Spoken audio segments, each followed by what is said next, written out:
ശരി.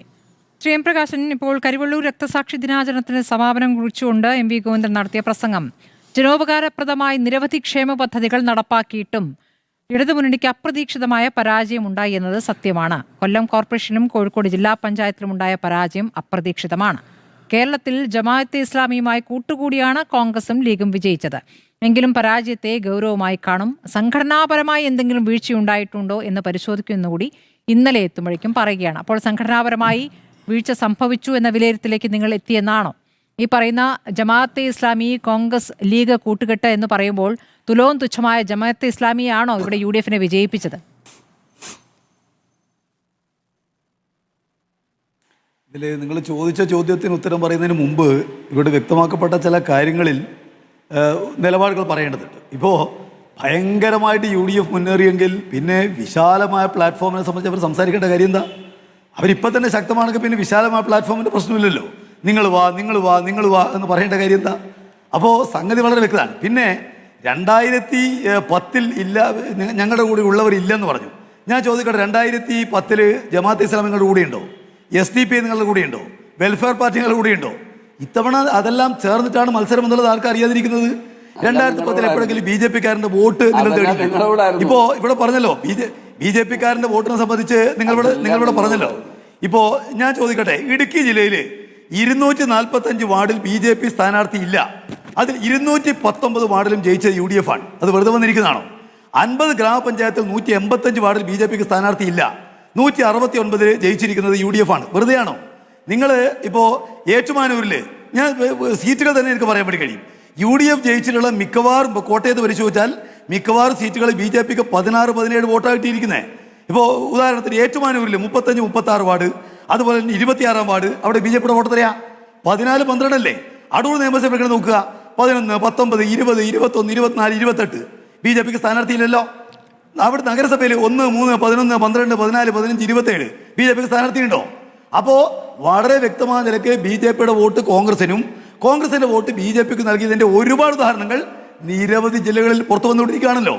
ഇവിടെ വളരെ വ്യക്തമായ നിലയ്ക്ക് തന്നെ ഇപ്പോൾ പറഞ്ഞല്ലോ, ഉമ്മൻചാണ്ടിയുടെ ഗവൺമെന്റ് തിരിച്ചു വരണം എന്ന് പറഞ്ഞാൽ അതിന്റെ അർത്ഥം എന്താ? ഇവിടെ പവർ കട്ടുള്ള കാലം തിരിച്ചു വരണമെന്നാണോ? ഇവിടെ തൊഴിൽ നിയമന നിരോധനമുള്ള കാലം തിരിച്ചു വരണമെന്നാണോ?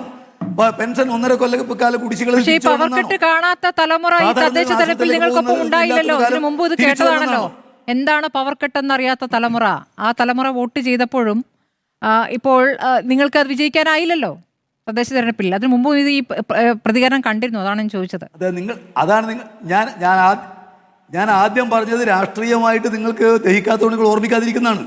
ഞാൻ പറഞ്ഞു 14 ലക്ഷം വോട്ട് കഴിഞ്ഞ കൊല്ലം നടന്ന തെരഞ്ഞെടുപ്പുമായി ബന്ധപ്പെട്ടുകൊണ്ട് ഞങ്ങൾക്ക് വർദ്ധിച്ചിട്ടുണ്ട്.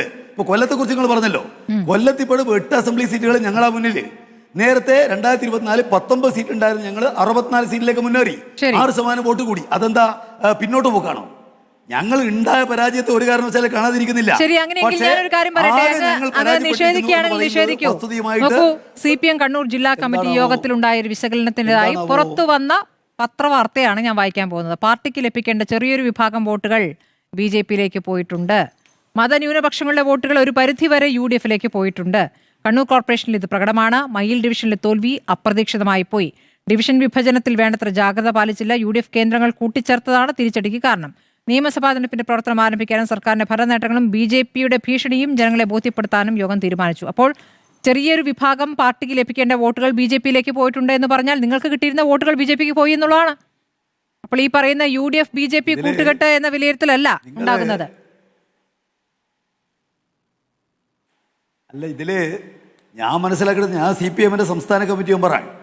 ഇന്ന് വരെ CPM-ന്റെ സംസ്ഥാന കമ്മിറ്റി ഇത് സംബന്ധിച്ചിടത്തോളം ഉള്ള ഒരു വിശദമായ വിശകലനം നടത്തിയിട്ടില്ല. ജില്ലാ കമ്മിറ്റി അവലോകനമാണ്. ജില്ലാ കമ്മിറ്റി അവലോകനമാണ്. ജില്ലാ കമ്മിറ്റി യോഗത്തിൽ പങ്കെടുത്ത ആളാണല്ലോ ഞാൻ. അതാണ് ഇപ്പൊ നമ്മുടെ പത്രത്തിനെതിരെ കേസ് പറഞ്ഞാല് കേട്ട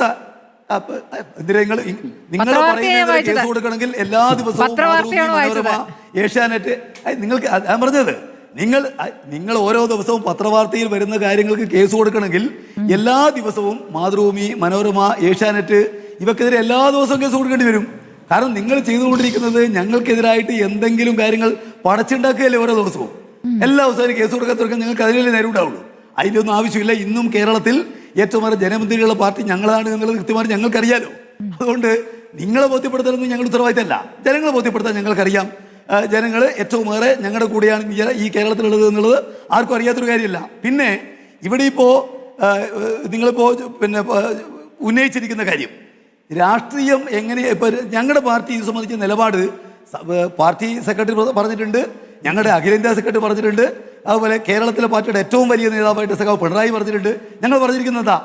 ഞങ്ങൾ പറഞ്ഞിരിക്കുന്നത് ഈ കേരളത്തിൽ ഇടതുപക്ഷ ജനാധിപത്യ മുന്നണി ഗവൺമെന്റ് ചരിത്രത്തിൽ ഏറ്റവും വലിയ നേട്ടങ്ങൾ ഉണ്ടാക്കിയ ഒരു ഗവൺമെന്റാണ്.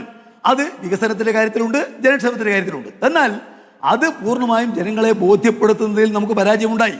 കാരണം ബോധ്യപ്പെടുത്താൻ വേണ്ടി ശ്രമിച്ചുകൊണ്ടിരിക്കുന്നത് ഈ പറയുന്ന മാധ്യമങ്ങളാണല്ലോ ചെയ്യേണ്ടത്. നിങ്ങൾ LDF ചെയ്യുന്ന ഒരൊറ്റ നല്ല കാര്യവും പറയില്ല.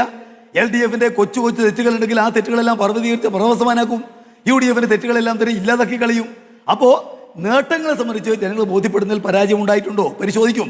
അതുപോലെ തന്നെ വർഗീയതയുമായിട്ട് ബന്ധപ്പെട്ട വിഷയം ഞങ്ങൾ ഇതിനകത്ത് ഇപ്പൊ നിങ്ങൾ പറഞ്ഞല്ലോ വിശ്വാസത്തിന്റെ പ്രശ്നം. ഞാൻ ചോദിക്കട്ടെ, ശബരിമല സ്ഥലത്ത് ആരാ ജയിച്ചത്? 12 നിയമസഭ പിന്നെ നഗരസഭ നേരത്തെ BJPയുടേതല്ലേ, ആരാ ജയിച്ചിരിക്കുന്നത്? അതുപോലെ ഗുരുവായൂർ നിൽക്കുന്ന സ്ഥലം ആരാ ജയിച്ചിരിക്കുന്നത്? ഈ കേരളത്തിലെ പ്രധാനപ്പെട്ട ആരാധനകത്തെല്ലാം നിൽക്കുന്ന സ്ഥലം ജയിച്ചത് ഞങ്ങളാണ്. അത് നിങ്ങൾക്ക് മനസ്സിലാക്കാൻ വേണ്ടി കഴിയണം. പിന്നെ തൃശ്ശൂരിൽ ഞങ്ങൾ നേരത്തെ പറഞ്ഞതാണ്, യഥാർത്ഥത്തിൽ കോൺഗ്രസിന്റെ വോട്ട് കൊടുത്തു ജയിപ്പിച്ചതാണ് BJP സ്ഥാനാർത്ഥിയെ, അല്ലാതെ അദ്ദേഹത്തിന് കിട്ടിയിരിക്കുന്ന വോട്ടല്ല. എത്രയാണോ കോൺഗ്രസിന് കുറഞ്ഞത് അത്രയുമാണ് BJP കൂടിയത്. ഈ തെരഞ്ഞെടുപ്പ് തെളിഞ്ഞില്ലേ? എവിടെയെങ്കിലും BJPക്ക് ഒരൊറ്റ പഞ്ചായത്ത് പിടിക്കാൻ വേണ്ടി കഴിഞ്ഞു? അവിടെ ഉണ്ടായില്ലല്ലോ. അപ്പോ ഞങ്ങൾ നേരത്തെ പറഞ്ഞ കാര്യമാണ് ശരിയെന്നുള്ളത് പകൽ വെളിച്ചം പോലെ വ്യക്തമാക്കുന്നതാണ് തൃശ്ശൂരുമായിട്ട് ബന്ധപ്പെട്ട് നടന്നിരിക്കുന്ന കാര്യങ്ങൾ. ഞങ്ങൾ ഈ തെരഞ്ഞെടുപ്പിനകത്ത് എന്തെങ്കിലും ഞങ്ങൾ പരിശോധിക്കേണ്ട കാര്യമുണ്ടെങ്കിൽ, തിരുത്തേണ്ട കാര്യമുണ്ടെങ്കിൽ അതെല്ലാം തിരുത്തുന്ന പാർട്ടിയാണ്. ഞാൻ ചോദിക്കട്ടെ, ഈ കേരളത്തിലെ ഏതെങ്കിലും ഒരു പാർട്ടി തെറ്റുപറ്റി എന്ന് പരസ്യമായിട്ട് പറയുന്ന ഒരു പാർട്ടി ഉണ്ടോ?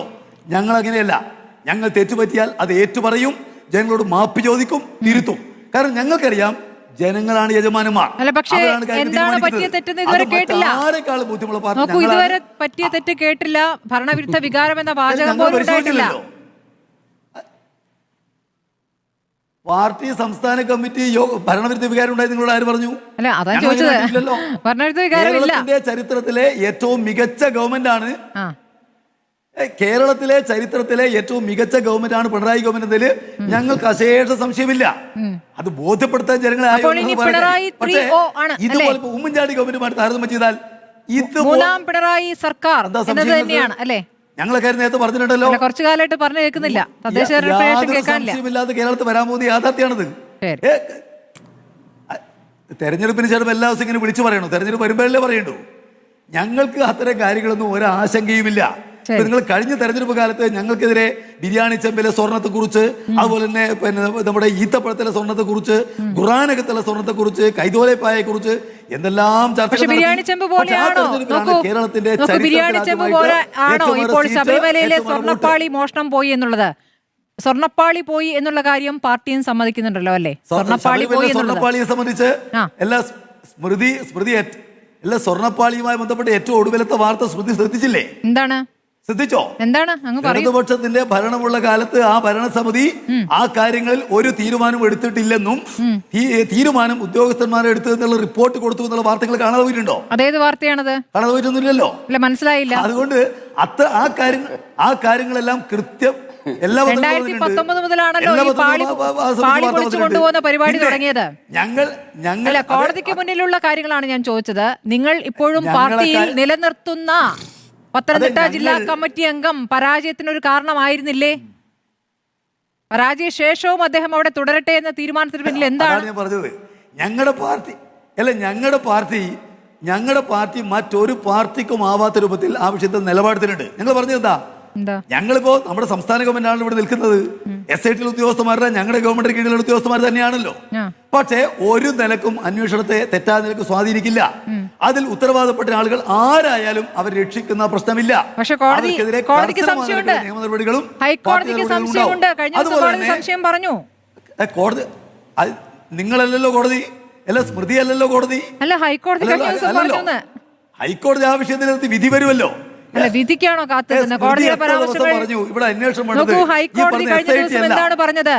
ഈ അന്വേഷണം മുന്നോട്ട് പോകുന്നതിൽ സംശയമുണ്ടെന്നാണ് ഹൈക്കോടതി പറഞ്ഞത്.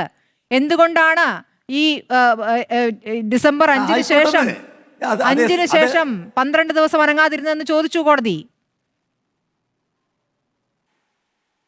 അല്ല, അത് കോടതി നിയമിച്ച SIT സംബന്ധിച്ചല്ലേ? അല്ലേ? അങ്ങനെയല്ലേ? അത് ശരി. സ്മൃതി പറയുന്നത് കേട്ടോ. കോടതി പറയുന്നത് കോടതി നിരീക്ഷിക്കുന്നു എന്ന് പറഞ്ഞാൽ കോടതി SITയുടെ കൂടെ ഈ അന്വേഷണത്തിന് പോവുകയല്ലല്ലോ. അവരുടെ ഫോണൊക്കെ എടുത്ത് കോടതി നോക്കുകയല്ലല്ലോ. കോടതിയുടെ നിരീക്ഷണത്തിലാണ് എന്ന് പറയുമ്പോൾ അന്വേഷണ റിപ്പോർട്ട് ആ രൂപത്തിൽ കോടതിയിൽ സമർപ്പിക്കണം, മറ്റാരും കാണരുത് എന്നൊക്കെ പറയുമ്പോഴും നിങ്ങൾ ഈ ഉദ്യോഗസ്ഥരെ ഒന്നും ബന്ധപ്പെടുന്നില്ല എന്ന് വിശ്വസിക്കുന്നില്ല കോടതി. അതാണ് കോടതി പറഞ്ഞതിന്റെ അർത്ഥം.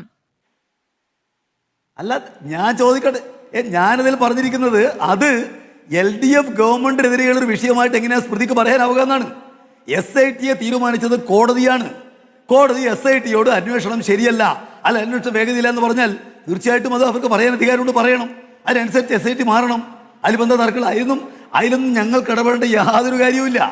ശബരിമലയിൽ അയ്യപ്പന്റെ ഒരു തരി സ്വർണം പോലും നഷ്ടപ്പെടാൻ പാടില്ല. സ്വർണം ആരെങ്കിലും കട്ടിട്ടുണ്ടെങ്കിൽ അതിൽ ഉത്തരവാദികൾ രക്ഷപ്പെടാൻ പാടില്ല.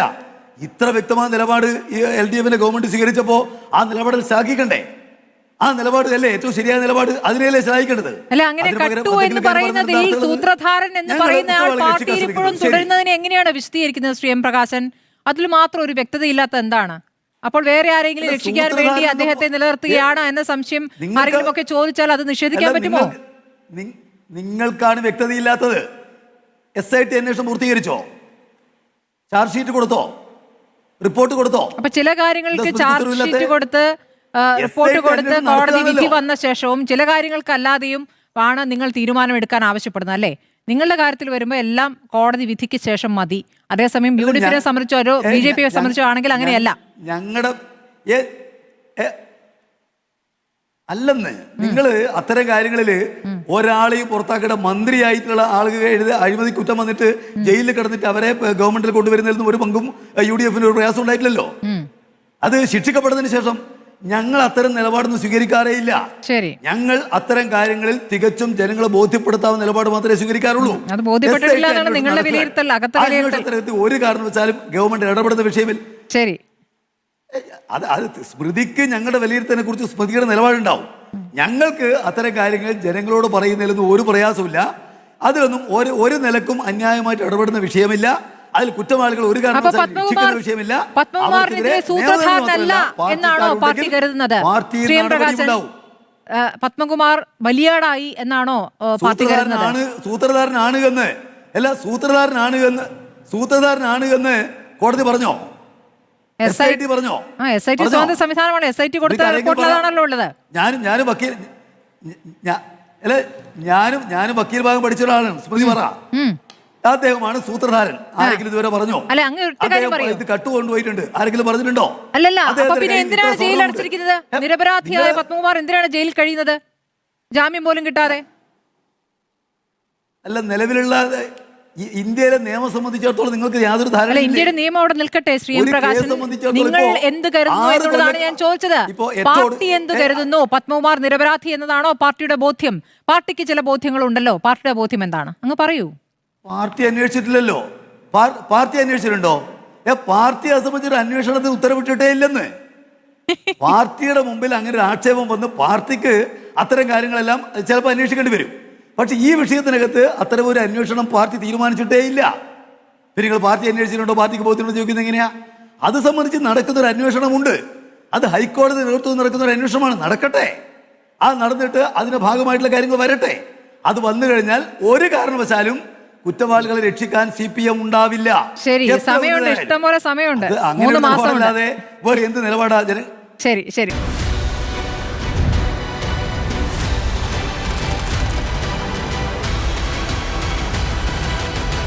ഡിബേറ്റ് വിത്ത് സ്മൃതി പരുത്തിക്കാട്.